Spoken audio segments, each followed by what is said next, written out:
Estamos começando mais um podcast Quanta Pra Mim e hoje vamos falar sobre a reforma da Previdência. O nosso convidado é o Dr. Felipe Gressler Chaves, que é advogado, pós-graduado em Direito Previdenciário e Direito Constitucional, membro da Comissão Estadual de Direito Previdenciário da OAB Santa Catarina, membro da Comissão Técnica Sul de Assuntos Jurídicos da ABRAP e assessor jurídico da Quanta Previdência Cooperativa. Dr. Felipe, seja muito bem-vindo. Bom, primeiramente é uma honra participar desse evento, a convite da Quanta. Bem como sempre é bom falar de Previdência. Previdência é um assunto que eu já estudo de longa data.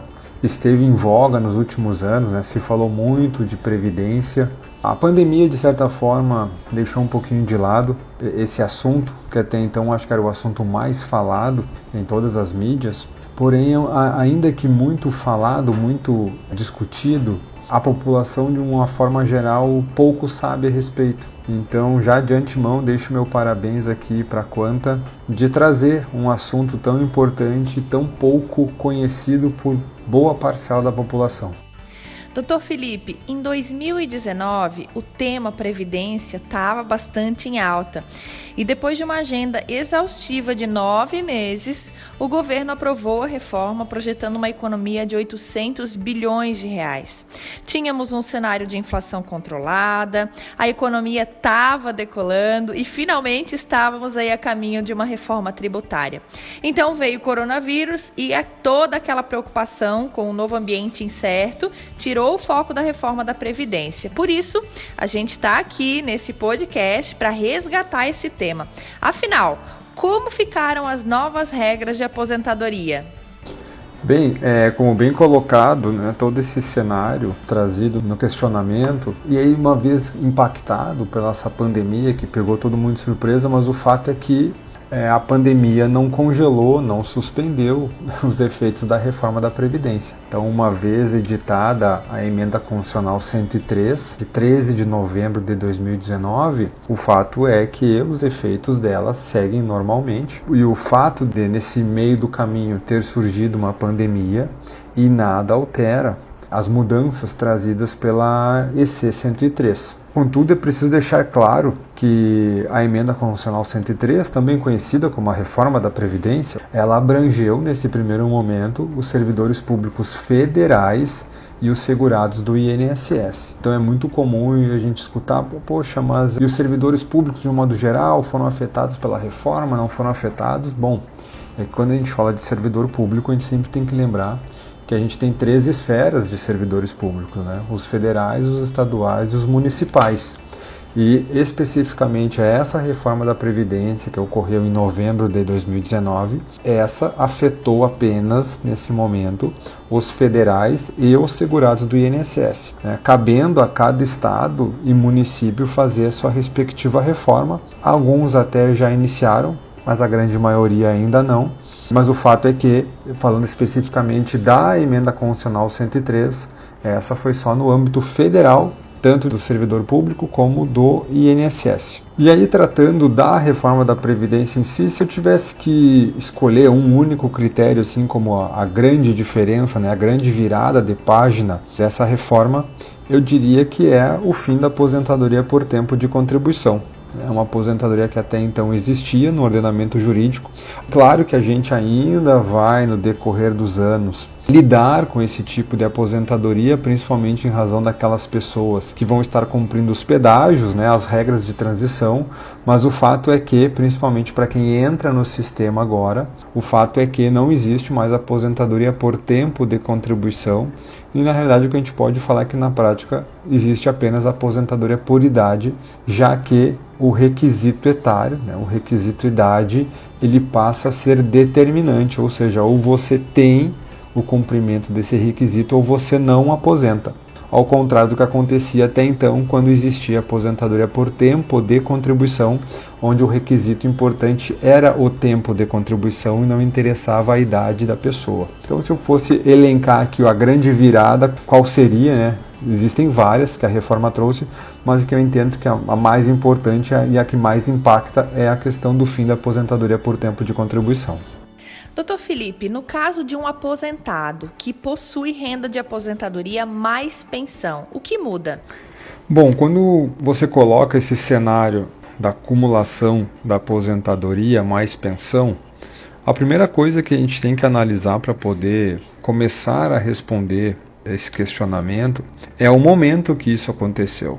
E digo isso por quê? Porque se essa cumulatividade aconteceu anterior à data da reforma, não muda nada.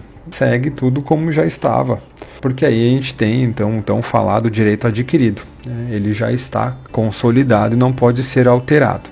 Agora, se a gente estiver falando aqui daquelas situações que ocorreram pós-reforma ou que ainda vão ocorrer, estas sim, aí elas já estão impactadas pela reforma da Previdência. E sim, a reforma da Previdência trouxe mudanças com relação a essa cumulatividade em aposentadoria e pensão. De uma forma resumida, até para não se estender muito, é que você teria direito a escolher o benefício de maior valor e você ficaria com parte do benefício de menor valor.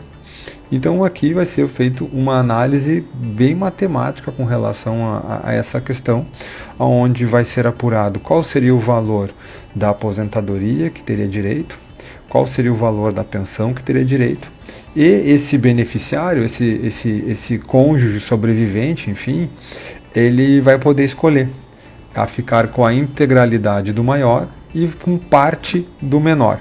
Essa, digamos assim, seria a regra geral. A gente tem algumas exceções, não cabe aqui adentrar nas exceções, então de uma forma geral e de fácil entendimento seria isso.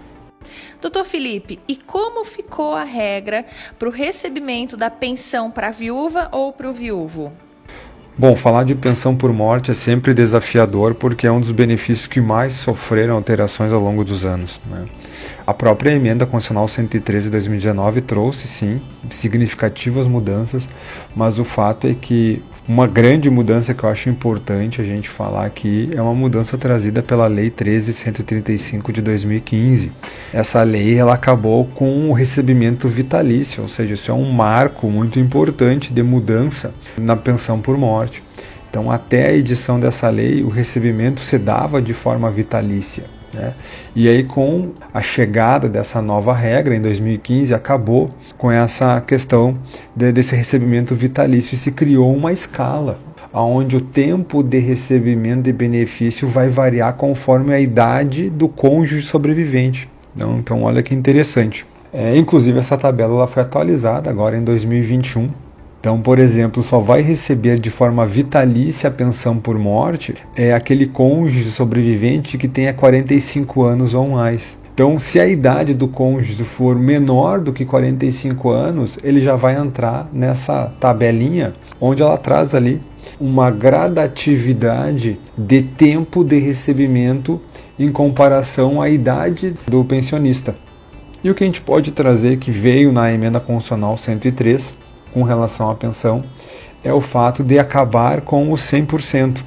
Então, lá em 2015, se acabou com a questão dela ser vitalícia, mas ela ainda era de 100%. Com a reforma da Previdência em 2019, acabou com essa questão de ser de 100%, foi criado cotas. Por exemplo, se a gente pegar uma viúva ou um viúvo sem filhos, e que tenha, por exemplo, para ficar fácil o exemplo, que tenha mais de 45 anos. Então, ok, ele vai receber de forma vitalícia esse benefício, porém, se for esse único cônjuge sem filhos, né, dependentes, o valor dessa pensão vai ser de 60%. Então, lá em 2015 se acabou com a questão dela ser vitalícia e agora em 2019 acabou-se com a questão dela ser de 100%. Então, a gente já enxerga aí na pensão por morte também reformas bem impactantes que mudaram completamente o cenário desse benefício. Doutor Felipe, no caso em que a pessoa se aposenta e continua trabalhando, existe a possibilidade de solicitar o recálculo ou a desaposentação? Bom, falar de desaposentação, recálculo, reaposentação, enfim, já deram inúmeros nomes a esse tipo de revisão, vamos chamar assim. É sempre importante deixar muito claro que se tratavam de teses jurídicas, né, que estavam ainda pendentes de julgamento.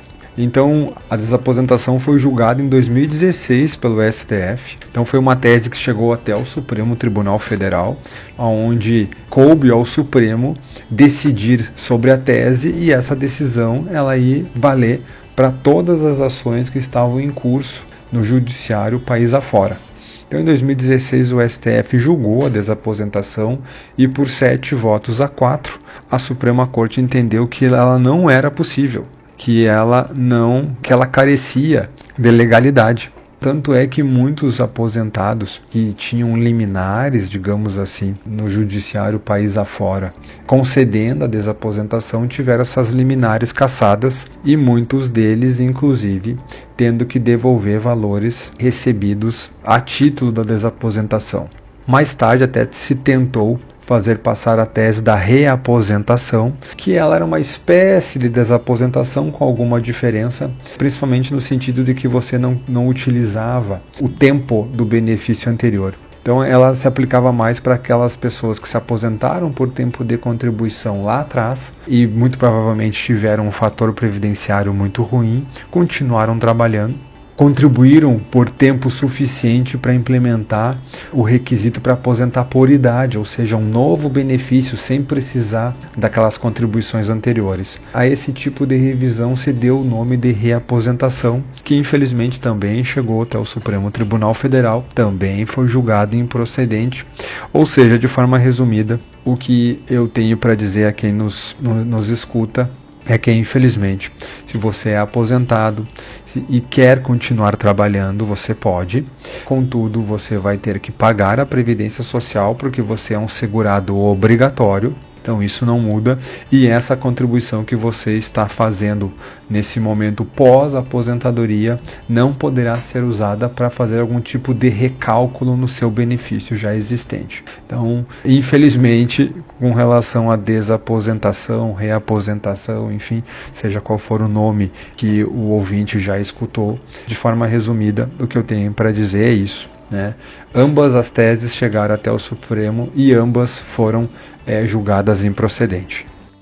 Doutor Felipe, muito obrigado por participar conosco desse podcast. Certamente, compreender as atuais regras da reforma da Previdência, compreendemos também a importância e a necessidade do planejamento da aposentadoria complementar. Bom, na realidade, o agradecimento é todo meu. Eu acho muito importante o tema. A reforma da Previdência, ela trouxe um recado para a população no sentido de que vai acontecer, principalmente com o passar dos anos, um certo achatamento dos benefícios pagos pela Previdência Social, muito provavelmente convergindo para valores mínimos. E quando eu digo valores mínimos, valores de salário mínimo. Então, ao longo dos anos, eu acredito que a médio e principalmente a longo prazo é isso que vai acontecer. Então, um recado que eu deixo a quem está se interessando por esse assunto e a quem ainda tem tempo de tentar remediar o seu planejamento previdenciário em razão dessas informações, é buscar, principalmente na previdência privada. E aqui não poderia ser diferente, eu deixo a recomendação da Quanta, que é uma entidade de suma importância e muito benquista no meio, mas enfim, de buscar na previdência privada, então, essa recomposição de renda que invariavelmente vai acontecer a perda dessa renda quando acontecer a aposentadoria. Por quê? Porque muito provavelmente o valor da aposentadoria será consideravelmente menor do que o valor daquela renda mensal, daquele salário do mês com que a pessoa está acostumada. Então isso vai acontecer num primeiro momento com um impacto menor, mas a médio e a longo prazo o impacto ainda vai ser maior. Como eu falei, inclusive com essa tendência de convergência a valores de salário mínimo, principalmente para quem está aí planejando a sua aposentadoria a médio e a longo prazo.